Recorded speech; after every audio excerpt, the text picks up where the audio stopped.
ফালতু কথা বলছেন, আপনি কে? বলছি আপনি কে? একদম মুখ সামনে কথা বলবা। কথা বলবেন না। আপনি কি এমন হয়ে গেছেন, ভারতের কাছে হ্যাডাম হয়ে গেছেন আপনি, যে দেশ তুলে কথা বলেন না। দেশ তুলে কথা বলবেন না।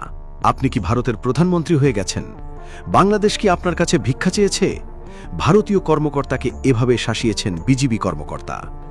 লালমনিরহাটের পাটগ্রাম উপজেলার দহগ্রাম ৩ বিঘা করিডোর সীমান্তে এমন এক বীরত্বপূর্ণ দৃশ্যের অবতারণা হয়। সীমান্তের শূন্যরেখায় ভারতীয় সীমান্তরক্ষী বাহিনী বিএসএফ যখন আন্তর্জাতিক আইন লঙ্ঘন করে কাঁটাতারের বেড়া নির্মাণের চেষ্টা চালায়, তখন বাংলাদেশের সীমান্ত রক্ষায় নিয়োজিত বর্ডার গার্ড বাংলাদেশ বিজিবি এক কর্মকর্তার সাহসী অবস্থান দেশজুড়ে ব্যাপক আলোচনার জন্ম দিয়েছে। সামাজিক যোগাযোগ মাধ্যমে ছড়িয়ে পড়া ভিডিওতে দেখা যায় বিজিবির ওই কর্মকর্তা ভারতীয়দের চোখে চোখ রেখে প্রতিবাদ জানাচ্ছেন।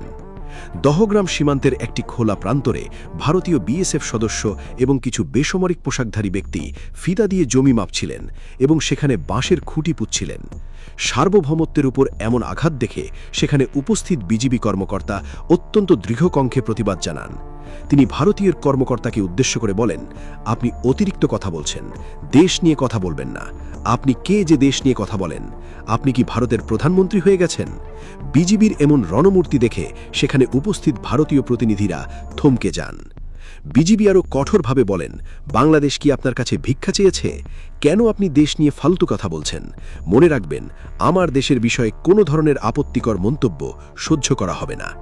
ভিডিওতে দেখা যায় বিজিবির ওই সদস্য ভারতীয়দের অবিলম্বে সেই খুঁটিগুলো উপড়ে ফেলার নির্দেশ দিচ্ছেন। তিনি সাফ জানিয়ে দেন, যতক্ষণ পর্যন্ত এই